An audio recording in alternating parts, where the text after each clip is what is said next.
entre setores de esquerda e o fascismo no Brasil. Deixa eu embarcar primeiro nossa Letícia Oliveira. Oi, Letícia, tudo bom? Como está você? Está com o microfone fechado.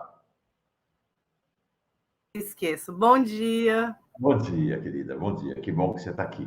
Professor Renato Judes, como está você? Tudo bem? Bom dia. Fora o frio aqui em Porto Alegre, estamos bem. Chegou o inverno. Hoje, a abertura do inverno aqui no Brasil. E a gente vai sofrer. Esse inverno promete 15 graus agora aqui em São Paulo. Letícia, você mora onde? Em Salvador. Aqui não está frio, não. Aqui está quente. Você mora em Salvador? Eu te achava que você tinha a maior cara de Catarina. Mora em Salvador, que legal. Melhor eu nem falar nada. Sensacional. Eu só preciso fazer o reparo que eu sou um invernista, né? Eu gosto. Eu tô reclamando, mas eu gosto. Eu também adoro. Sinto falta. Sente falta de frio? Muito. Eu passo mal no calor. Imagina, no Salvador, imagina. Renato Judes e Letícia Oliveira. Essa questão, vocês trouxeram à tona, faz acho que já uma coisa... Bom, vocês trabalham nesse assunto há muito tempo, muito mais gente trabalha nesse assunto há muito tempo, mas de aproximadamente 3 meses, 2 meses para cá, esse assunto ganhou enorme destaque na mídia independente brasileira, que é esta questão, né, da nova roupagem do fascismo brasileiro. Né? Ele se apresenta com uma nova roupagem e ele traz um diferencial em relação ao que a gente viu no passado, que é uma articulação com os segmentos da esquerda. Espantou-me, Renato e Judes, para usar o nome pelo qual todo mundo te conhece, Judes e Letícia, o lançamento desta nova frente aqui de perfil fascista no país, que é, deixa eu mostrar para vocês, essa Aliança Nacional Renovadora. Aliança Nacional Renovadora, gente, para os mais jovens, o nome do partido da ditadura militar era Aliança Renovadora Nacional. Essa, então, é ANR. A anterior era Arena. Só muda a ordem do Renovadora e do Nacional no título. Veja a simbologia realmente de perfil fascista, mais esse movimento surgido agora, né? Essa coisa do verde e amarelo dessa maneira, essa expressão. Você passeia pelas postagens deles, somos a ANR, um movimento nacionalista cristão, revolucionário e oposição ao liberalismo e ao marxismo. Todo tipo de nacionalista é bem-vindo. Sempre digo, se a pessoa começa a falar que é nacionalista, toma cuidado. Né? Aí vem lá aquela coisa do tradicionalismo, Lucas Leiroz, lá um líder dos duguinistas aqui no Brasil. Da Nova Resistência, na verdade. Liderança da Nova Resistência no Rio de Janeiro. Exatamente. E aí tá lá Aldo Ribeiro, lançando Aldo Ribeiro para presidente, enfim. Qual é o cenário mais recente, Judes, da evolução dessa nova direita fascista e das articulações com esses segmentos que são ou foram de esquerda? Mauro, se tu me permites, eu vou deixar a Lê começar aquela... Eu acabei encontrando essa galera na minha pesquisa com a extrema-direita, mas como a Lê está pesquisando há mais tempo, acho que seria bom começar com o panorama, se não te importas. Mauro e Lê, né? Se tu puderes contextualizar, porque tu está há mais tempo aí atrás dessa galera. Então, o que eu posso falar da ANR? A ANR né, essa tentativa de refundação da Arena, são adolescentes, tá? Eu já aviso que são adolescentes de 15 e 16 anos, o que é uma preocupação muito grande da gente, que é a radicalização de adolescentes na internet, né? E isso só mostra como a gente está certo em ficar preocupado com isso, porque, assim, a ANR tem uma ligação com a Nova Resistência, assim, não são a mesma organização, mas eles têm ligação com a Nova Resistência. Eles não estão no PDT, mas estão fazendo campanha para o Aldo e para o Farinaso. Inclusive, no podcast da ANR, tem uma entrevista com o coordenador de campanha do Aldo, tá? Além da entrevista com o Rafael Machado, que eu te passei também, depois a gente pode entrar em alguns detalhes. Eu não vou falar o nome porque ele é menor, né? Mas ele, no fim de semana, rolou uma coisa no Twitter, não sei se vocês chegaram a ver, que foram os ataques, o Felipe Neto respondendo a alguns ataques que fizeram a ele e ameaçando de processo, né, a pessoa que fez o ataque. É uma das lideranças da Aliança Nacional Renovadora. Então, aí ele foi defendido por fascistas de todas as correntes, desde bolsonarista até a Nova Resistência em Peso, defendendo ele. Então, a gente está vendo uma articulação muito maior, né? Assim, começando a se formar, inclusive com PCO, né? A gente teve o Rui Costa Pimenta indo fazer uma live no canal da Nova Resistência, né? E eu acho que a situação fica cada vez mais preocupante, né?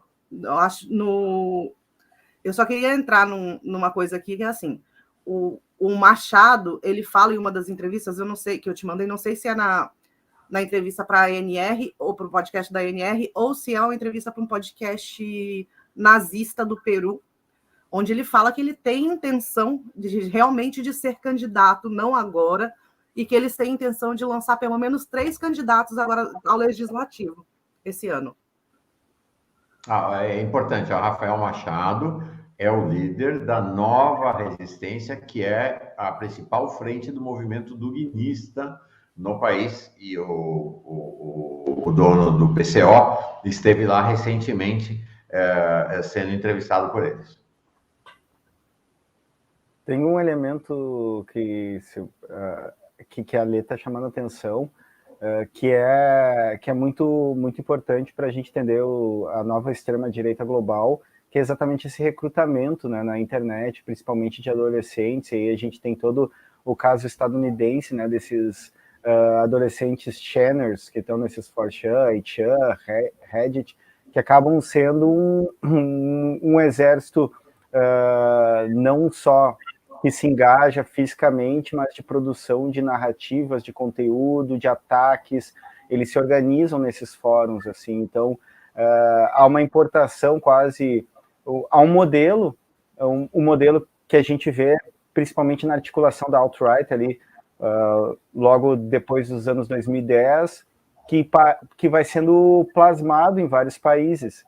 E o Brasil é um deles, claro, com suas peculiaridades, e assim acontece principalmente na estratégia duguinista, né, da construção de uma figura que encarne, ou mais de uma figura, como a Letícia já mencionou, a gente tem no PDT essas 2 figuras que encarnam os ideais, mas eu cheguei a comentar na outra live, um amigo meu que é muito ligado a sindicatos na Argentina, em Buenos Aires, lá há uma construção em torno do Perón, aqui é a construção em torno do Getúlio Vargas. Então, a estratégia ela vai se dando, parece que em várias frentes, mas as principais na construção na rede social de uma legião, né, de seguidores e que vão servir para disseminar conteúdo e para operar também como fazer disputa narrativa, e de outro lado a construção imaginária, né, que aí entra um pouco no projeto político que eu acho que a gente vai falar, né, dessa aliança vermelho e marrom, que vai muito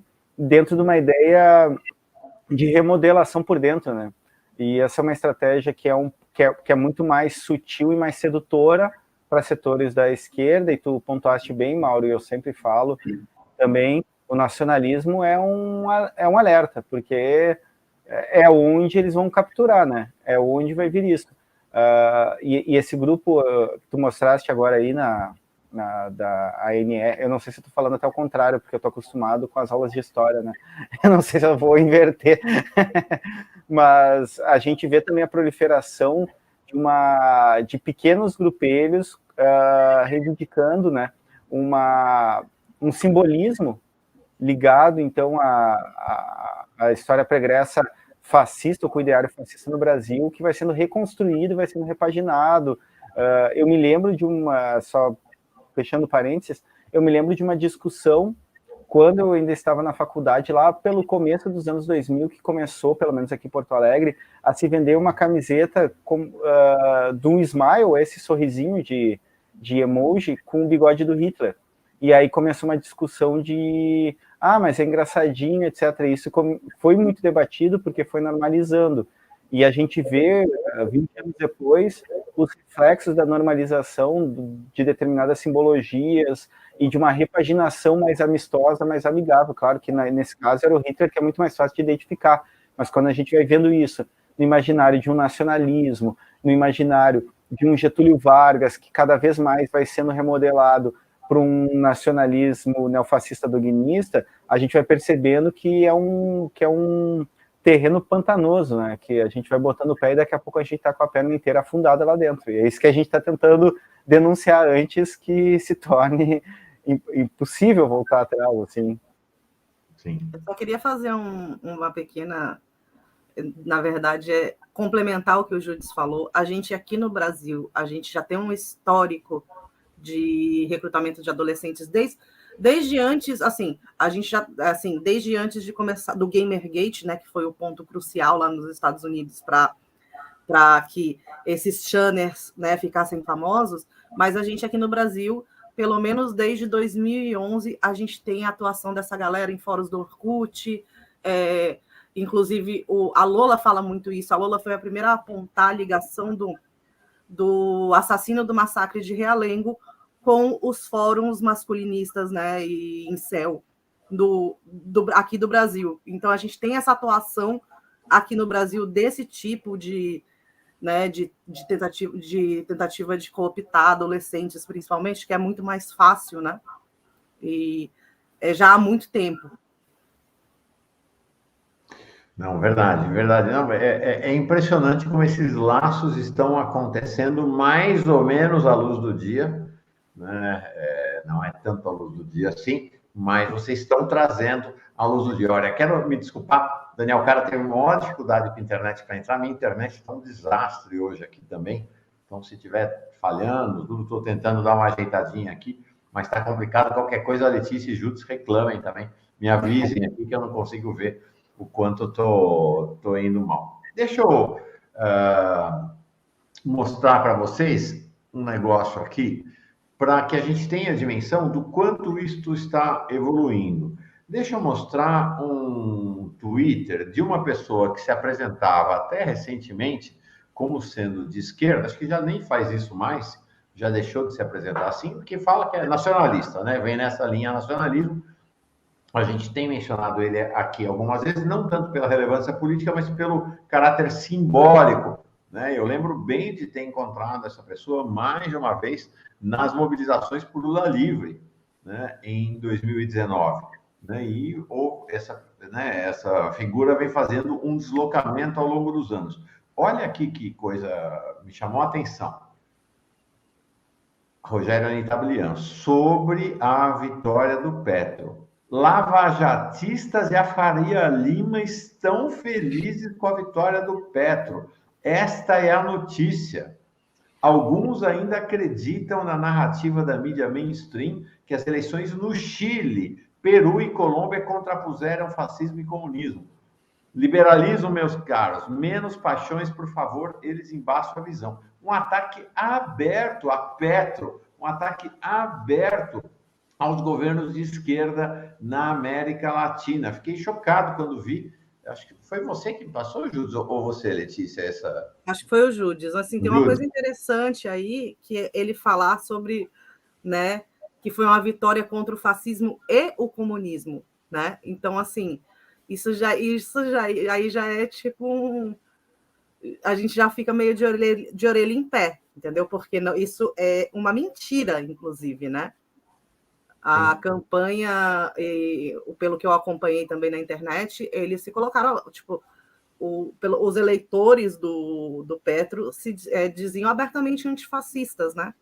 Uhum. Então, porque o Hernandes, ele é um neofascista, né? Ele é diferente do Uribe, do uribismo, que é uma extrema-direita mais ligada ao, né, às elites, né, e aos paramilitares, mas ele também é assim, um perigo muito grande se ele ganhasse. E ele foi, só complementando, ele foi abraçado de primeiro momento ali pelo candidato do Duque, que é o fantoche do Uribe, né, do uribismo.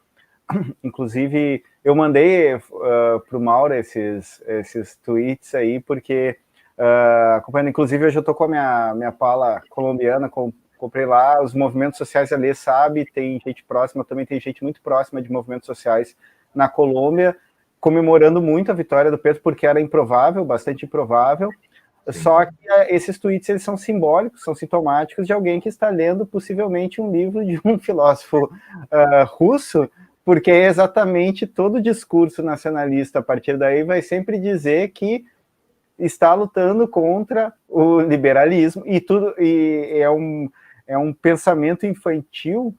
Não vou culpar as crianças não têm culpa disso, né? Mas é um pensamento simplório que é o mesmo de um bolsonarista. Tudo que eu não gosto é esquerda, então tudo que eu não gosto é liberalismo, no fundo, tudo que eu não gosto é comunismo. Então o que ele está dizendo ali, isso não é uma vitória contra o liberalismo, nem contra o comunismo, nem contra... óbvio que dá para perceber que o fascismo vai sumindo no discurso, né? Esse não é uma vitória, são os liberais vencendo de novo, quer dizer, nenhum deles apresenta uma alternativa às 3 teorias políticas que ele quer combater, né? Já que está entrando de cabeça, porque a quarta seria esse nacionalismo telúrico aí, ou místico, ou o que quer que eles chamem, esse tipo de nacionalismo neofascista. Mas é muito interessante que eu não vi ainda, até o momento, um ataque, por exemplo, do PCO ao Petro. Mas uma das principais atividades do PCO, agora ela pediu o fechamento do TSE e do STF, né? Mas uma das principais atividades do PCO antes disso era atacar o Boric, né? Era assim, eles atacavam o Boric com uma virulência muito maior do que os ataques ao Bolsonaro, né? Então, está em linha com esta lógica, né, que mostrei desse Anitta Blian. Quer dizer, parece que tem realmente um agrupamento se formando. Acho que esse é um aspecto interessante, né? Tem um agrupamento se formando em segmentos que são ou foram de esquerda, em diálogo e aliança cada vez maior com esses neofascistas, né? O Júdice falou bastante sobre a captura, né, de pessoas, essa cooptação de pessoas de esquerda com discurso nacionalista, mas tem 2 coisas bem importantes que eu acho que também fazem parte, né, desse arsenal que eles usam, de retórico que eles usam para cooptar a gente de esquerda, que é o antiliberalismo, né? Só que o antiliberalismo do Dugin, da Nova Resistência, ele é um antiliberalismo no sentido de ser contra o liberalismo por causa não por causa de questões econômicas, mas de pautas de costume, entendeu? Então, quando eles falam contra o liberalismo, o que eles estão falando? Eles estão falando de todos aqueles movimentos que eles dizem que são identitários, né? Eles estão falando da modernidade, do laicismo, né? Porque eles são antiliberais e antidemocracia, porque na visão deles a democracia é o governo dos escravos, né? Isso é aí a gente estaria no Kali Yuga, né? Que seria a era dos escravos, e eles querem voltar para a era de ouro, onde os iluminados que comandavam.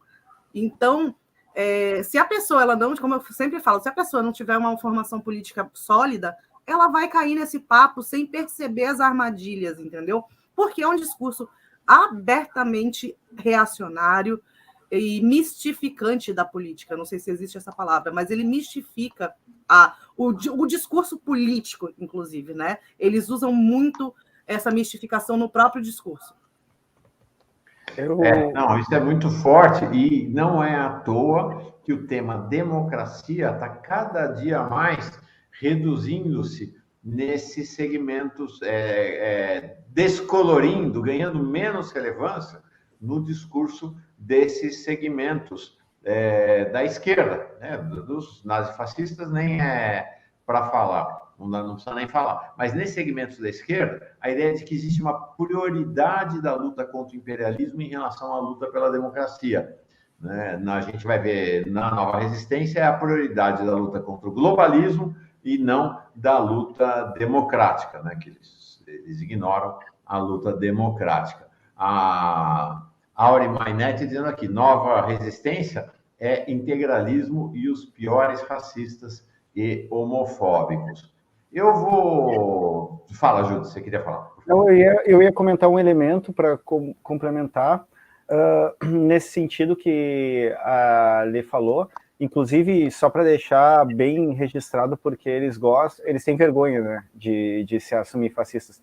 Isso que a Lê está falando não é nem juízo pessoal.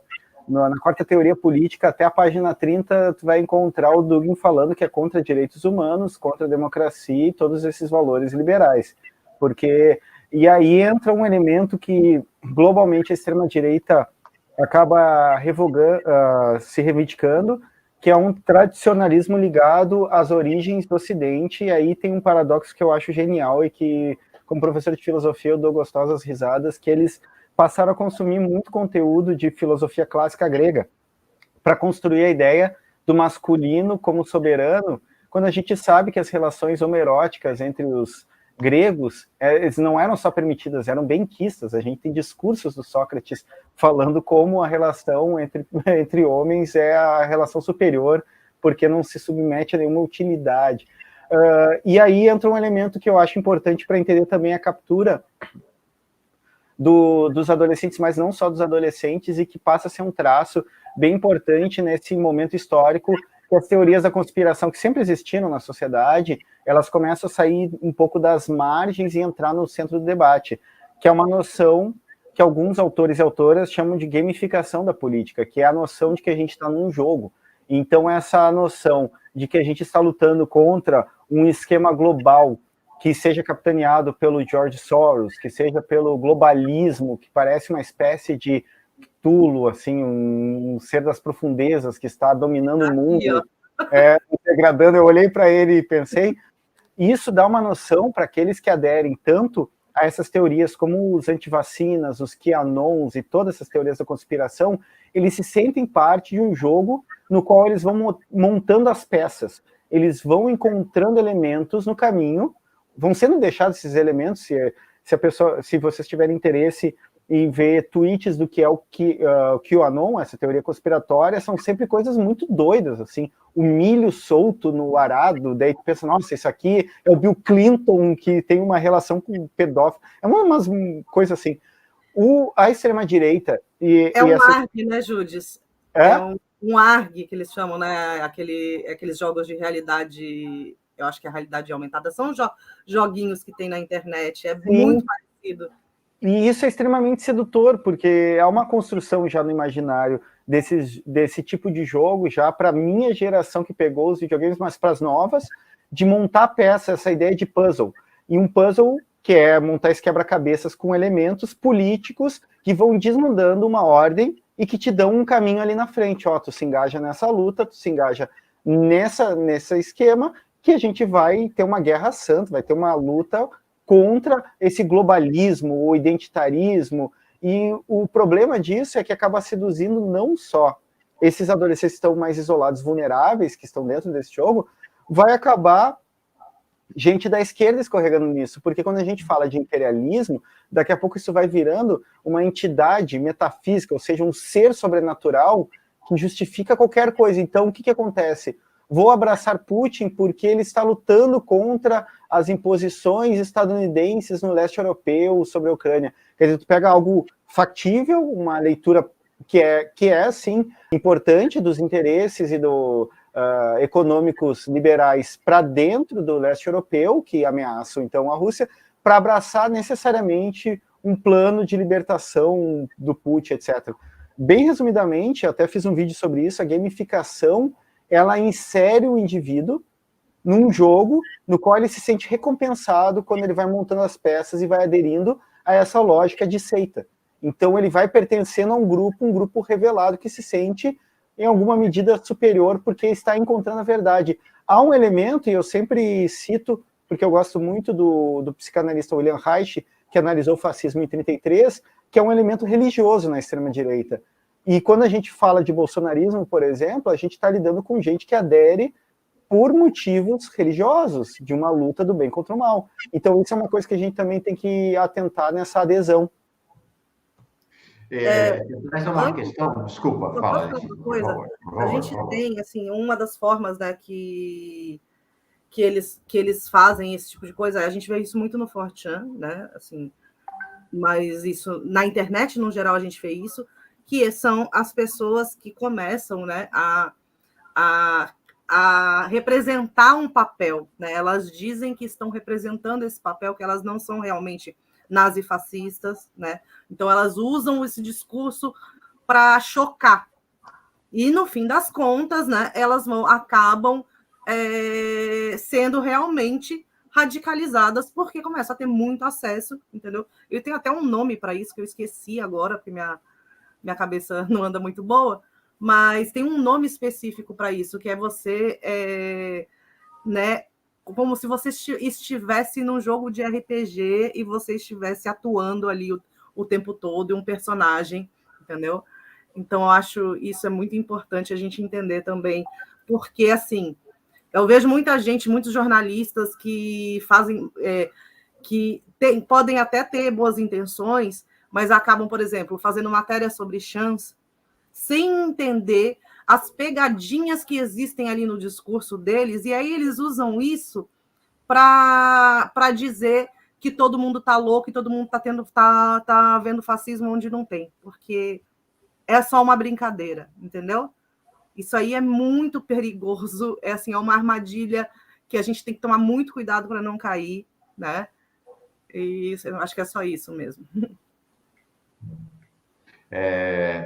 Um aspecto importante que vocês vão trazendo é essa ideia desse apelo, que o QAnon acabou sendo uma referência global, mas há um apelo forte das teorias conspiracionistas. Gente, não é à toa que a gente gosta de novela, né? A gente gosta de trama, né? As pessoas sentem-se confortáveis achando que o que acontece de mal no mundo, há forças ocultas que manobram para que esse mal aconteça e tudo, né? Então, as teses conspiracionistas, que são teses, não são necessariamente apenas teses presentes na direita, na esquerda elas são presentes também, né?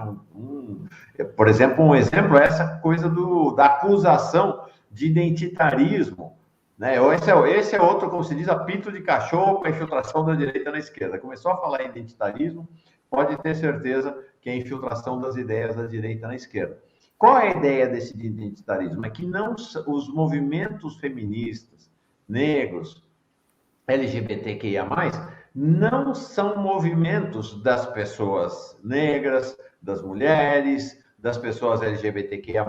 Eles são uma invenção patrocinada por ONGs, financiada por capitalistas, né? Então, essa ideia da conspiração, né, assim como o nacionalismo, assim como o masculinismo, são ideias que conectam esse pensamento, né, Júlio? E o conspiracionismo é um elemento central nisso.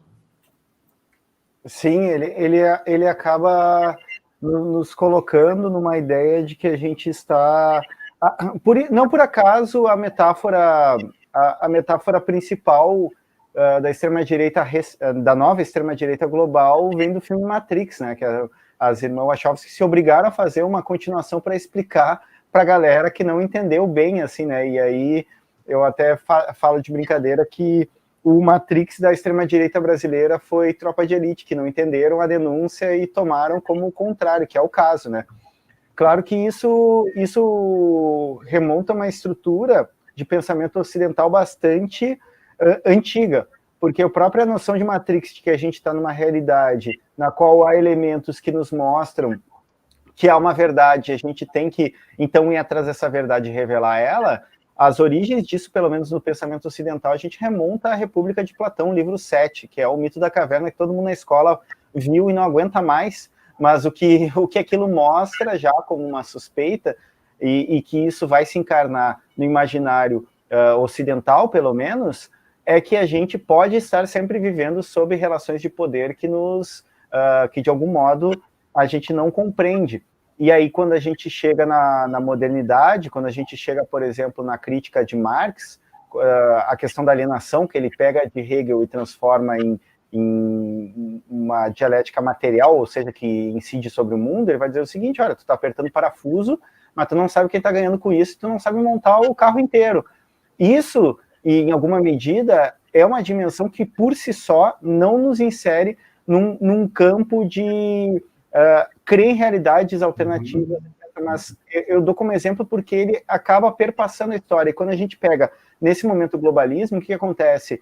O fundo disso vai remeter a um sujeito que normalmente remete a ele, que é o George Soros, o filantropo nascido na Hungria, naturalizado estadunidense, que remonta uma teoria da conspiração medieval sobre os judeus, que é uma teoria da conspiração de que é um complô judaico que controla o mundo. Agora, se a gente adaptar isso, e às vezes eles nem adaptam, né? Porque internamente eles acabam usando o judeu como a imagem, mas para o público exterior eles falam, os bilionários, o bilionário como o Soros, ou no caso das pautas feministas, do Instituto Ford, que financiou algumas pesquisas, eles dizem, bom, o Instituto Ford é que financia o feminismo no mundo para destruir as nações, etc.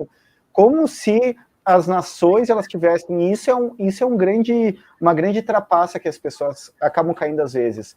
A crença de que há um povo originário, assim, que há um brasileiro originário e que ele nasceu cristão, ele nasceu branco, ele nasceu heteronormativo. Quer dizer que ele brotou da terra. Isso é uma crença na filosofia metafísica, uma crença religiosa, não é uma crença real.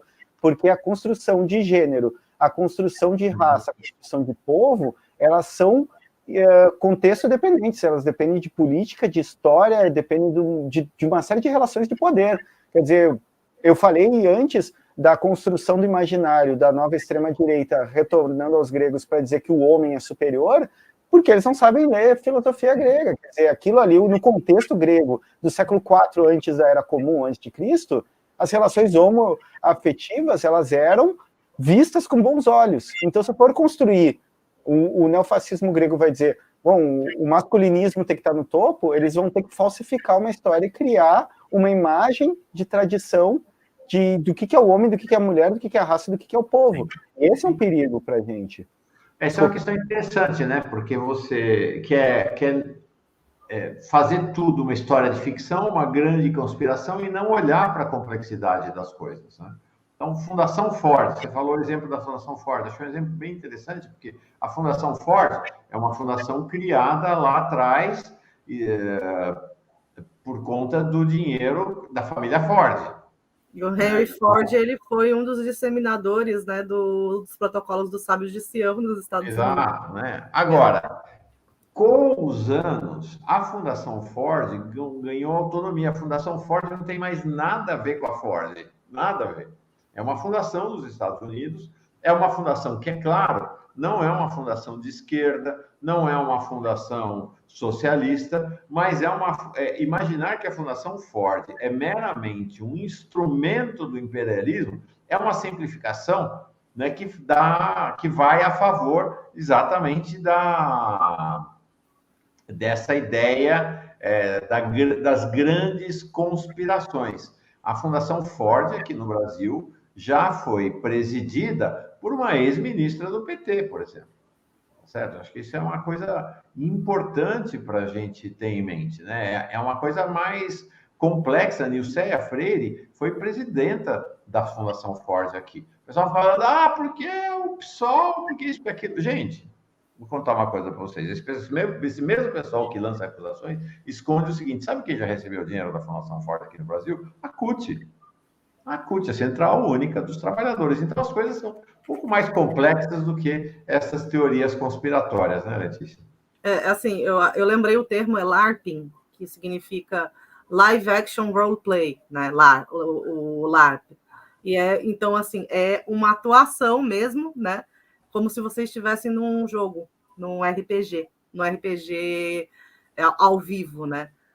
Mas essa questão da Fundação Ford é muito engraçado, porque já tem alguns anos que eu sou acusada de receber dinheiro dessa galera e, tipo assim, eu queria saber para onde foi, porque na minha conta não que entrou. Essa turma fica dizendo, né, que todos nós, todo mundo, né, Boulos, todo mundo. todo mundo que levou... Recebe financiado pela CIA. CIA, pelo amor de Deus, aonde foi parar essa grana? Que aqui na minha conta não chegou. A minha conta não chegou. Uma pergunta do Luiz Antônio Zimmermann para você, Letícia.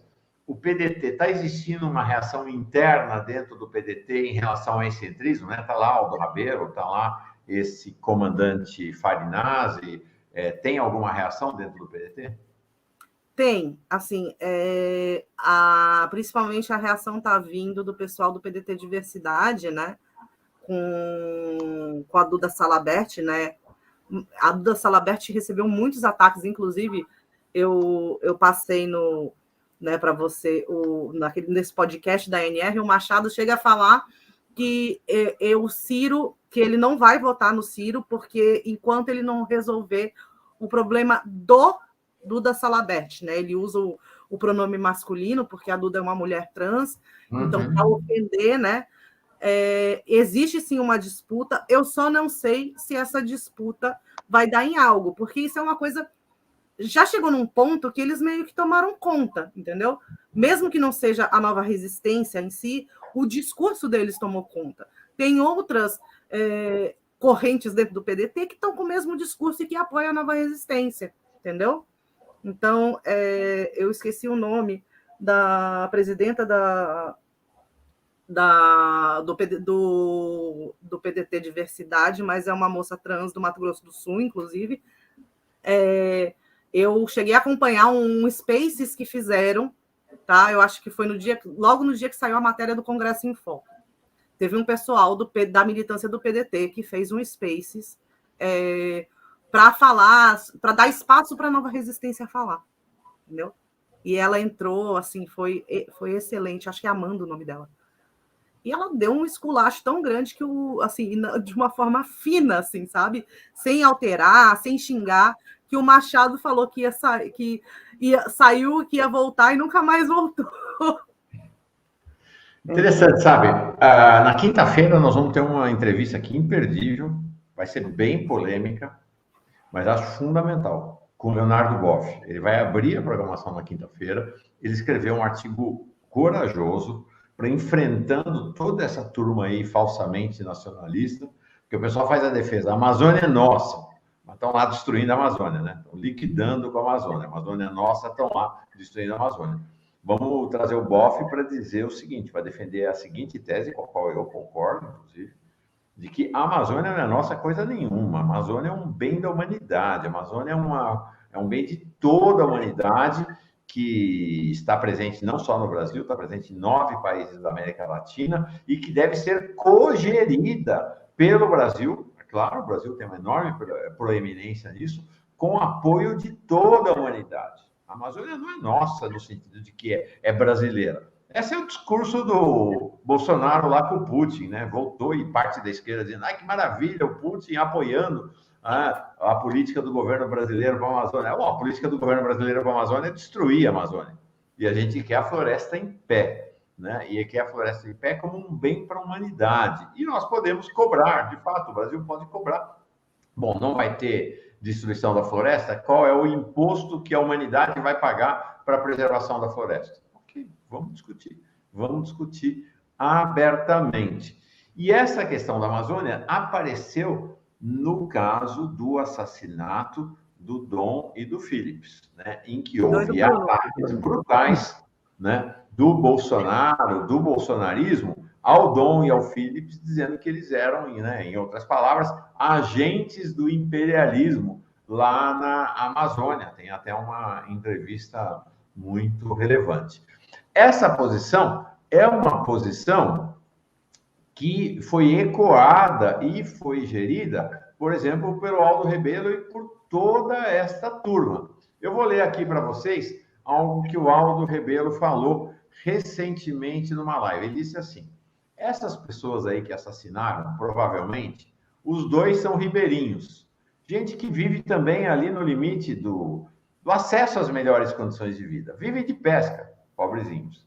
Essa é a vida do cara. Mora numa comunidade que não tem luz elétrica 24 horas por dia, é de gerador. Quando tem combustível, o gerador funciona. Quando não tem, não funciona. Então, é uma vida dura. Ele ignora, claro, a ligação dessa turma com um tráfico de drogas e que essa pesca é usada para lavagem de dinheiro ou tráfico de drogas. O que vocês acharam dessa declaração do Aldo? Não, pera, essa declaração não é do Aldo. Essa declaração é do general Mourão. É a mesma declaração, é um Ctrl-C, Ctrl-V ontem do Mourão em relação ao que o Aldo tinha dito há uma semana atrás. Fiquei muito estupefacto quando vi. Falei, uai, o Mourão fez um Ctrl-C, Ctrl-V no que o Aldo falou, Júlio? Eu não sei se eu... o Aldo é um ponto aí que tem chamado a atenção, né? E eu tenho tratado bastante, assim. Tem um grande amigo dentro do PDT que deve estar assistindo agora, do PDT de Pernambuco, que me garante que o Aldo não tem nada a ver com isso. E aí eu sempre pergunto assim, tá, mas se ele não tem nada a ver, por que gostam tanto dele, assim, essa galera? E as manifestações, inclusive, até te enviei, né, Mauro, um cartaz que os duguinistas fizeram ali com o Aldo em cima de um cavalo, uma coisa assim, que estética. O fascismo é uma crise estética também, né? Vamos combinar, que é uma tristeza de ver, assim. E aí, o Aldo é aquele cara que faz coro com os nacionalistas, que é a Amazônia nossa, mas tem que quem fica desmatando são os povos indígenas e tem que minerar a terra deles, né? Então, é uma relação bastante esquisita esse nacionalismo. E essa fala, na verdade, o que acontece? O fundo dessas falas são sempre a construção de uma unidade, de uma paz imposta sob uma série de violências que vão ser normalizadas e aceitas. O projeto fascista, sobretudo, é a construção de um povo unitário que não aceita dissenso e que paga o preço com as vidas que tiver que pagar por isso. Então, quando se minimiza, desculpe, quase travei aqui, um assassinato desse, até chamei a atenção, a entrevista do Bolsonaro para Leda Nagel, antes de serem encontrados os corpos, dizendo, talvez tenham visto eles passarem e foram atrás deles, e depois a versão dos irmãos, que a gente viu eles passando de barco e foi atrás para assassinar. Eu não estou dizendo que o Bolsonaro é o mandante direto, mas indireto não há dúvida para mim de que ele patrocina isso. Tem uma série de discursos que vão minimizando esses assassinatos, e aí também tem um componente que a gente tem que atentar. O Dom Phillips e o Bruno, principalmente o Dom Phillips, ele chama a atenção da mídia internacional para algo que é uma prática na Amazônia brasileira, sobretudo, que é o assassinato de ativistas. E o Dom Phillips, ele é britânico, então um homem branco, europeu, chama atenção, mas a gente vive esse assassinato continuado por agenda política de ativistas, de militantes, desculpe, ativista eu acho péssimo, de militantes na Amazônia há muito tempo. Então o discurso vai minimizando, porque isso vai minando a gravidade, vai individualizando o caso, ou seja, vai tirando do horizonte de que isso é uma prática comum, é um modo de silenciar militantes, e aí vai fazendo também. A gente chegou num ponto que a gente leu uma declaração, não sabe se é do Bolsonaro, se é do Aldo, se é do Mourão. Quer dizer, tem alguma coisa acontecendo aí que chega um ponto que a gente não sabe mais quem está falando, porque os discursos eles se alinham dentro dessa geleia do nacionalismo que, para mim, na minha perspectiva, como pesquisador e professor de filosofia, tem um componente fundamental do fascismo, que é a constituição desse povo unitário às custas das vidas que a gente sabe que são sempre as mesmas, que é o povo negro, que são das mulheres, que são dos indígenas, que são das minorias, para manter, né, essa ideia de que, bom, se aconteceu com eles, estavam passeando, eles estavam se aventurando, eles estavam lá por conta de risco, todo mundo sabe que não pode. Esse tipo de coisa que é bastante problemático, mas tem um motivo, tem uma agenda política que é a individualização, a minimização, a retirar do horizonte que isso, obviamente, a declaração de que esse caso ele foi isolado e não tem relação com nenhum mandante, é tirar do horizonte todo um plano que, obviamente, tem apoio e laços do governo federal nisso. Só para complementar um pouquinho o que o Júlio falou, esse discurso, ele é um discurso militar. Por isso que a gente não vê diferença entre, né, esse discurso da Amazônia nossa foi um discurso recorrente na ditadura militar. Então, assim, por isso que a gente não vê diferença do Mourão e do Aldo falando, entendeu? Porque esse discurso vem dos militares ou do Bolsonaro. Então, vem tudo do mesmo lugar. Perfeito, é isso mesmo. Sai do mesmo lugar. É o mesmo lugar de fala, vamos dizer assim. Eu queria entregar para vocês aí uma última rodada dos quais vocês acham que são as questões centrais para as quais a gente deve prestar atenção, né? E quais são as questões mais relevantes nesse exato momento. Eu queria só falar uma coisa assim que eu acho importante a gente falar, que é da conexão dessa galera, né, com neofascistas e neonazistas no mundo inteiro, né? Eu mandei até para você, Mauro, um podcast que não só o podcast do como é que fala, da ANR, mas um podcast onde o Machado fala com o cara do Peru, que ele é conhecido como Zero Esquizo, e esse cara, ele escreve para a revista do Richard Spencer, que é o cara que cunhou, né, dizem que cunhou o termo alt-right. Então, assim, a gente precisa ficar muito atento, porque existe esse caráter transnacional, né? Não é internacionalista, é transnacional, porque são grupos que atuam localmente, mas que têm conexão com outros grupos, né, do mundo inteiro, e para dizer que assim, que eles mesmos se colocam e entregam tudo o que a gente está falando deles aqui, sai da boca deles, entendeu? O Machado mesmo disse nessa entrevista que ele era dono da comunidade Orgulho Branco do Orkut. Essa comunidade ficou famosa na época, né? E ele também, nessa entrevista, eu acho muito importante, assim, não é uma coisa que eu quero divulgar, até porque, né, eu acho que é muito ruim você ter acesso a esse tipo de material sem ter um estudo prévio do que está sendo falado ali. Mas ele fala abertamente no podcast da ANR que ele era fascista, ele foi fascista, mas agora ele está né, ele é da quarta teoria política, que ele era da terceira e foi para a quarta. E ele diz que eles têm um censo, né, interno da Nova Resistência, onde ele diz que pelo menos 30% do grupo veio da terceira posição, que é o nazifascismo, entendeu? Então, a gente precisa ficar bem atento nisso. O discurso deles é pernicioso e engana muita gente ainda, né? Até pelo fato deles usarem muita simbologia de esquerda e figuras caras para a gente. Eu já vi eles tentando cooptar até o Makhno, né? O Makhno, o anarquista ucraniano, tá? Mas, assim, Che Guevara é outra figura que eles evocam bastante. Então, e uma coisa que eu preciso falar, eu acho, assim, para finalizar, que o Machado fala nesse podcast, que o Dugin fala que eles precisam ser os cavaleiros templários do proletariado. Uau! Cavaleiros Templários, é interessante. Cavaleiros Templários do Proletariado, que junção, né? O Luiz Antônio Zimmer perguntando aqui, Machado, sim, Rafael Machado é o líder da Nova Resistência, né, do movimento duguinista aqui no Brasil. Judes, por favor. Eu até perco um pouco a linha, porque duguinista é um fascista que viu muito Senhor dos Anéis, né? Eles querem... É uma coisa impressionante um troço desse. Mas, enfim, cara. Zé Cruzadinha. Não tem cabimento. Bom, a questão... A Lê, ela pontua algo importante, porque eles ficam tentando pegar a imagem do Brizola.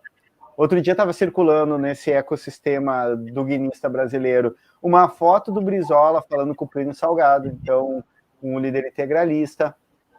A gente tem que ter muito cuidado. Alguns termos vão nos chamar atenção. Globalismo é uma, é identitarismo. Quando eles começam, e aí tem um caso que o Mauro citou ali no começo e mostrou os tweets, quando se começa a se preocupar mais em atacar, por exemplo, denúncias dos povos indígenas, do desmatamento, da aniquilação para comunidades internacionais, órgãos internacionais, do que atacar o governo que promove o genocídio desse povo, tu já liga o alerta, a questão da soberania nacional, que é usada para justificar toda e qualquer coisa também, e principalmente o nacionalismo, né, que eu digo é o tobogã da esquerda para cair no colo da extrema-direita, escorregar, o que não quer dizer que nós não nos importamos, sempre me perguntam, então tu é contra o nacionalismo? Não, esse nacionalismo fascista eu sou contra, não tenho nenhuma dúvida. A questão da gente se importar com a nossa comunidade, com o nosso bairro, com a nossa cidade, com círculos menores se expandindo de acesso a direitos, às nossas riquezas, etc., essa é uma questão legítima. O problema é isso começa a povoar um imaginário que vai capturando. O outro lado, me parece, eu acho que a gente tem muito a aprender com as experiências recentes na América Latina, no Chile, na Colômbia. No Chile a gente tem o movimento que vai culminar com o Boric, começa com os pinguins, né? Os secundaristas lá começam a demandar lá por 2013 e começam a fazer movimentos de rua que vão engajando e que não são capturados, ao contrário do que acaba acontecendo por aqui. E na Colômbia, a inserção de uma série de pautas que eram relegadas no segundo plano, por exemplo, com a vice-presidenta França, que vai trazer a questão da negritude dos povos indígenas, das mulheres, na Constituição, e isso é um ponto que para mim parece muito importante, inclusive na minha tese, que é como a gente construir pontes de diálogo a partir de comunidades, porque a extrema-direita, no limite, acaba constituindo um espaço de pertencimento para essa galera que se sente rejeitado por mulheres, pela sociedade, que se sente passado para trás pela promoção de direitos minoritários. Quer dizer, eles são capturados num campo que é muito afetivo, às vezes é muito mais afetivo de pertencimento, de ser acolhido, obviamente em valores totalmente tortos, mas de ser acolhidos e de conseguir constituir esse espaço, que a gente, no campo progressista, também tem que aprender. Eu acho que a gente tem aprendido algumas coisas.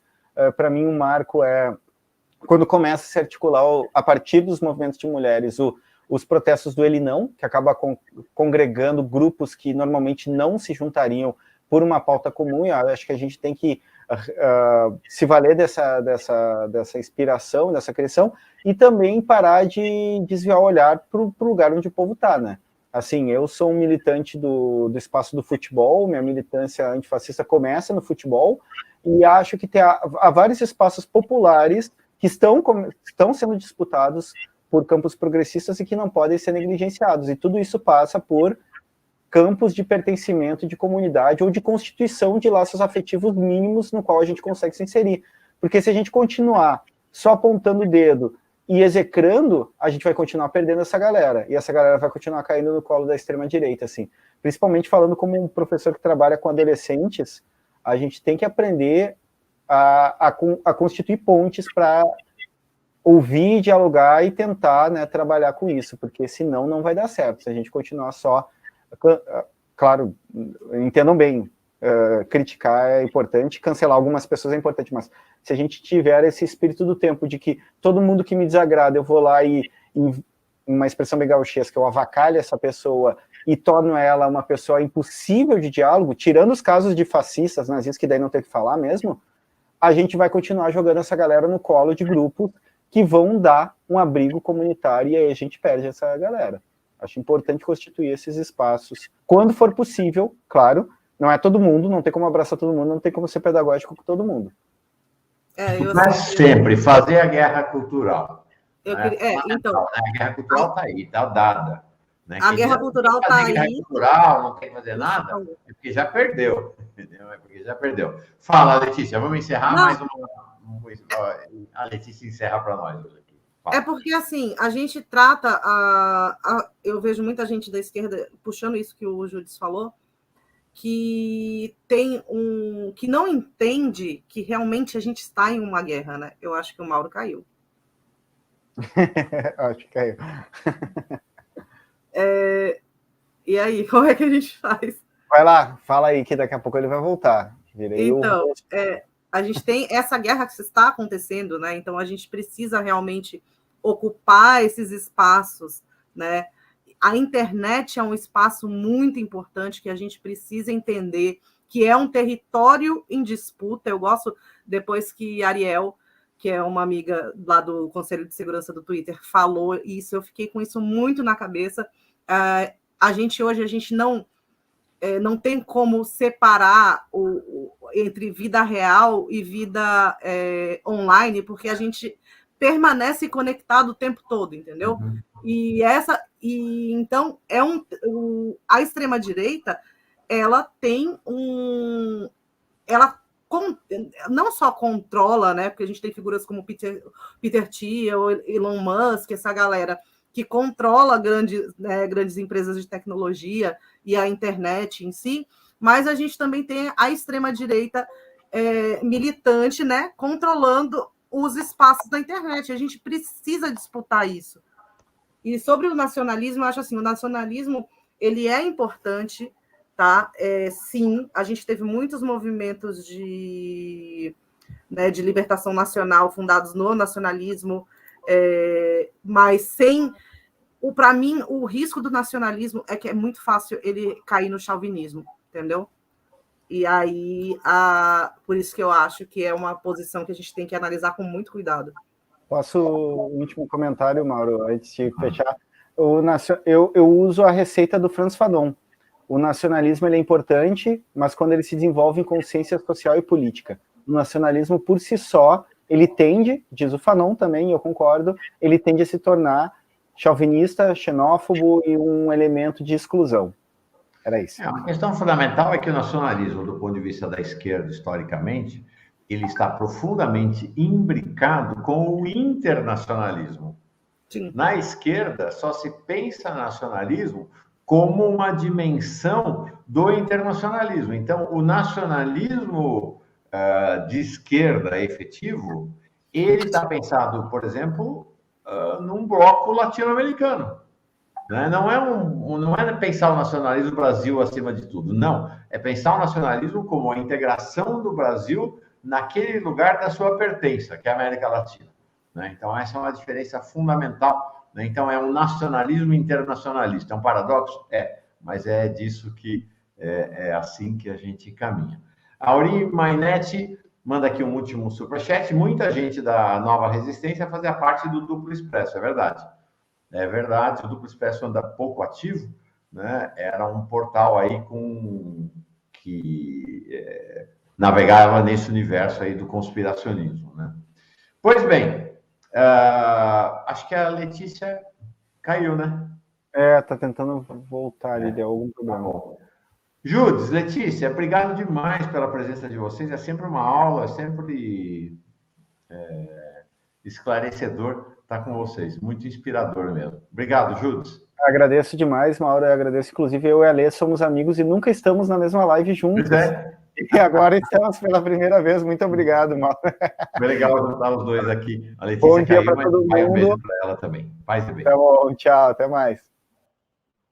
Então, vamos lá.